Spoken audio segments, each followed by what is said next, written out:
नरसिंह पुराणात पापाचे 42 प्रकार आहेत. आता काही सगळी माझ्या लक्षात राहायचे नाही तर, पण आठवेल ते सांगतो ऐका. नामापराध, देवापराध म्हणतात त्याला. देवाच्या समोर मोठ्यानं गप्पा मारणं अपराध, देवाकडे पाठ करून बसणं अपराध, देवाच्या समोर जेवणं अपराध, देवाच्या समोर झोपणं अपराध, देवाच्या समोर इतराच्या पाया पडणं अपराध, कीर्तनात बोलणं अपराध, कीर्तनातून उठून जाणं अपराध, कीर्तनात मांडी मोडून बसणं अपराध, पान विडा तंबाखू खाऊन कीर्तनात बसणं अपराध. असे जवळजवळ 42 अपराध आहेत. ते जाऊ दे सगळे, ते हे कोणी सांगाल तुम्हाला. लोक पापाचे 3 प्रकार करतात. कायिक पाप, वाचिक पाप आणि मानसिक. मग तुम्ही म्हणताल सगळे कीर्तनकार हे सांगणार, तुम्ही काय सांगणार वेगळं? मी जरा वेगळं सांगणार आहे. कायिक पापाचे 3 प्रकार आहेत, वाचिक पापाचे 4 प्रकार आहेत आणि मानसिक पापाचे 3 प्रकार आहेत. किती झाले? 3 4 3 किती झाले? 10 झाले. हा, पापाचे प्रकार आहेत 10. आता बारीक आहे काय. कायिक पाप 10, शरीरानं होणारे 10 पाप आहेत. त्यातलं पहिलं पाप आहे चोरी. चोरी पहिलं. चोरी कशाला म्हणतात? एखाद्याच्या घरी जाऊन त्याची तिजोरी उघडून गपचिप काहीतरी आणावं, याला काय म्हणतात? चोरी. बरोबर आहे ना? रस्त्यानं चालला होता, चालता चालता 1 रुपया सापडला आणि तुम्ही तो घेतला, यालाही चोरीच म्हणतंय शास्त्र. शेतात पाणी द्यायला गेलात आणि येता येता एखाद्याचं हरभऱ्याचा तो ढाळा उपटून, यालाही चोरीच म्हणतंय शास्त्र. हां, हे इतकं सोपं नाही महाराज. ते एखाद्याची वस्तू न विचारता घेणं शास्त्र त्याला चोरी म्हणतंय. ही चोरी आहे बघा. हे शारीरिक पाप आहे, चोरी. अजून परस्त्रीगमन, पुरुषाने केलं परस्त्रीगमन, स्त्रीने केलं परपुरुषगमन, कायिक पाप आहे. आणि तिसरी गोष्ट आहे परहिंसा. हे कोंबडे बकरे मारणं कायिक पाप आहे. लोकांना लई मजा वाटली महाराज, पण लक्षात ठेवा, जेवढे कोंबडे बकरे कापले तेवढे सुरा घेऊन उभारले तर रस्त्याला तुमच्या दारात येतं. तू मर फक्त, तुला अशीच कापणार, आम्ही वाट बघायला येतो. जोडोनी वैरी ठेवीला, जोडोनी वैरी ठेवीला, पाऊस खाता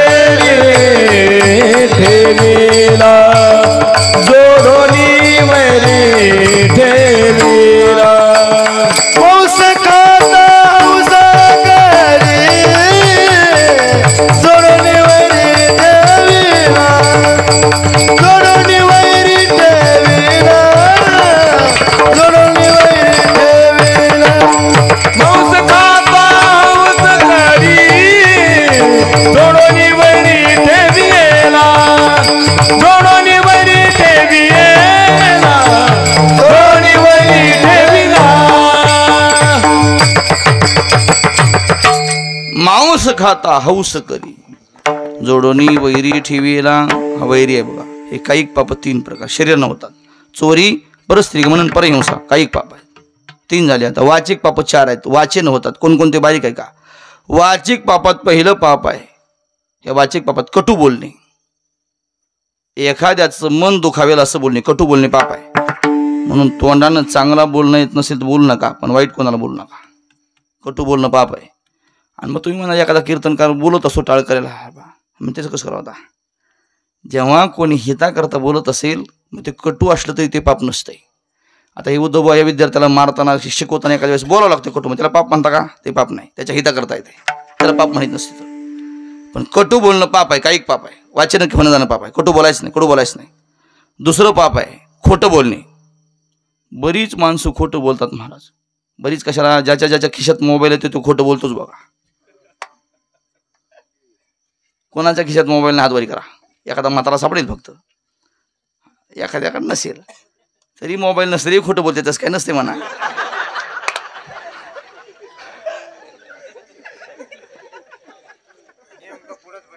असत्य देवानी, असत्य देवानी, असत्य देवानी, असत्य देवानी, ते तो पापाचीच खाणी, ते तो पापाचीच खाणी, ते तो पापाचीच खाणी, ते तो पापाचीच खाणी, ते तो पापाचीच खाणी, ते तो पापाचीच खाणी. असत्य देवानी, ते तो पापाचीच खाणी, ते तो पापाचीच खाणी, ते तो पापाचीच खाणी. असत्य देवानी, ते तो पापाचीच खाणी, ते तो पापाचीच खाणी ते तो पापाचीच खाणी. तुम्हाला कळालं आता हे खोटं बोलणं पाप आहे, असत्य ते वाणी हे तो पापाचीच खाणी म्हण, पापाची खाण आहे, खोटं बोलू नये. शारीरिक पाप 3, वाचिक पाप 4. त्यात पहिलं कटू बोलणे, दुसरं खोटं बोलणे, तिसरं आहे निंदा करणे. निंदा करणं वाचिक पाप आहे, कोणाची निंदा करायची नाही. आणि पुढचं आहे का, ज्याला वाटते आपले मायबाप नरकाला जावे त्यानं खुशाल लोकांची निंदा करावी बरं का.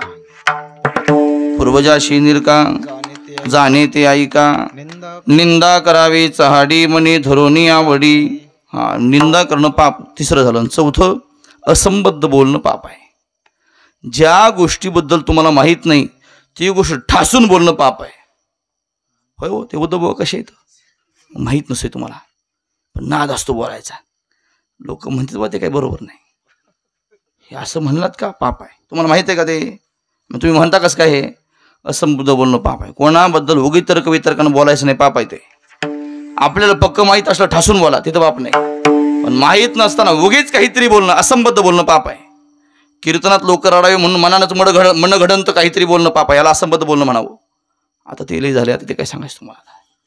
उगच कुणाच तरी माय काढायचे, उगच कुणाच तरी बाप काढायचा, उगच कुठलं तरी उचकून काढायचं आणि उगच त्याला बसायचं पाणी जावेत, उगच घोळीत आपलं असं झालं तसं झालं अमकं झालं, उपरने रडू रडू वलिय करायचे. मग बाया रडतात, लोक रडतात, मग महाराजांनी कीर्तन लई चांगलं केलं बा, द्या 10-5 हजार जास्त. हे असंबद्ध बोलणं पाप आहे. आणि पुढचं ऐका माझा आता. आणि असंबद्ध बोलून तुमचं मन खुश करणाऱ्याला पैसे देणं तुमचं पाप आहे, हे लक्षात ठेवा. तसं झालंय आता कलियुगात. आता काय सांगता तुम्हाला ते असंबद्ध बोलू नये. हे 4 प्रकारचे वाचिक पाप आहे. 3 प्रकारचे शारीरिक पाप, 4 प्रकारचे वाचिक पाप, मानसिक पाप पुन्हा 3 आहेत. कोणकोणते ऐका. इतराच्या धनाचं वाईट चिंतन करणं मानसिक पाप आहे. त्याचं बुडलंच पाहिजे, त्याचं चोरीलाच गेलं पाहिजे, त्याची वाटतच पडले पाहिजे, हे जे असं आहे ना त्याची बँकच पडून गेली पाहिजे, हे जे पाप मानसिक पाप, हे मानसिक पाप आहे. एखाद्याच्या धनाचं वाईट चिंतन करणं मानसिक पाप. अजून परस्त्रीबद्दल मनामध्ये विचार आणणं मानसिक पाप आहे. आणि तिसरी गोष्ट, वाईट गोष्टी करण्यासाठी मनामध्ये आराखडा तयार करणं हे सुद्धा मानसिक पाप आहे. लोक आराखडा तयार करतात, त्याचा ऊस जायला लागला काय, उद्याच रोडला पाणी सोडतो थांब, मानसिक पाप आहे. आता हे झाले 10 प्रकारचे पाप. शारीरिक 3, वाचिक 4 आणि मानसिक 3. महाराज हे 10 प्रकारचं पाप नरसिंह पुराणात आलेलं 42 प्रकारचं पाप तुमच्या एका नामानं जाईल का. महाराज म्हणजे जात आहे. सांगा उदाहरण, ऐकायचं का उदाहरण, ऐकायचं का. मग ऐका. अमेरिकेतला जावई खेडेगावात आला. आता जावं येतं अमेरिकेतला, त्या खेडेगावात काही कळत नव्हतं. जावई जावा गोठ्यात म्हणे, तिकडे मी म्हणा धार काढायला म्हशीचं दूध घेऊन या. ते म्हणा तुमच्याकडे म्हैस दूध देते का, आणि मग तुमच्याकडे कोण देते, ते म्हणा आमच्याकडे गवळी देतो. बरं बरं बरं. अर्थात त्याला काही कळत नव्हतं, अज्ञानी खेडेगावातलं काही नाही. आणि तो आला नेमका असाच. आणि मग नेमकं सासून दिवाळीचं सण असल्यामुळे दारात रांगोळी काढली उदबवा, आणि रांगोळीला थंडी वाजून म्हणून मध्ये दिवा लावला. आणि यानं ते पाहिलं. मेहण्याला म्हणला धिस इज काय हे. आता मेहण्याला याची टिंगल करायची लहर आली. शंकर बुवा सारखा मेहना तो म्हणला, दाजी हे सूर्याचं छोटं पिलो आहे. यानं मनात विचार केला, असलं पिलो आपल्या अमेरिकेत मिळत. बरं हे न्यावं तर जावं, सासरे काय म्हणतील, गपचिप न्यावं लागतं. मग सगळ्याचं दुर्लक्ष असं पाहिलं, ते संडास डबे ठेवलं ते आणि तिकडं बाहेर नेलं. आमच्या गुरुजीची भाषा आहे. तिकडं बाहेर नेलं आणि नवीनच रचलेल्या कडब्याच्या वळईमध्ये लपवून ठेवलं सूर्याचं पिलू.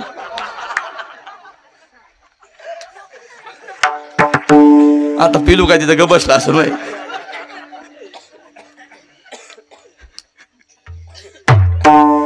अशी आग लावली पिल्यानं, सगळं गाव पळायलं महाराज. कोणी पाणी नेलंय, कोणी माती टाकालंय, कोणी दगड फेकालंय, कोणी कसं कोणी कसं कोणी कसं.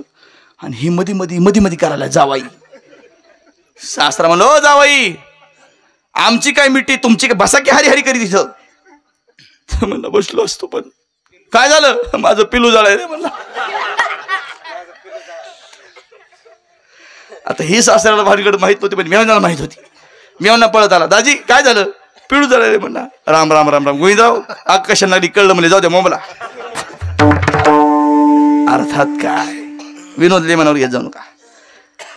कडव्याची एक पिंडे जाळायला एकच पिलू आणि अख्खी वडई जाळायला एकच. ज्ञानोबा म्हणाले तृणाग्नी मेळे समरस झाले. तृणाग्नी मेळे समरस झाले. तृणाग्नी मेळे समरस झाले. तृणाग्नी मेळे समरस झाले. तैसे नाम केले जपत हारी. तैसे नाम केले जपत हारी. तैसे नाम केले जपता हारी. तैसे नाम केले जपता हारे.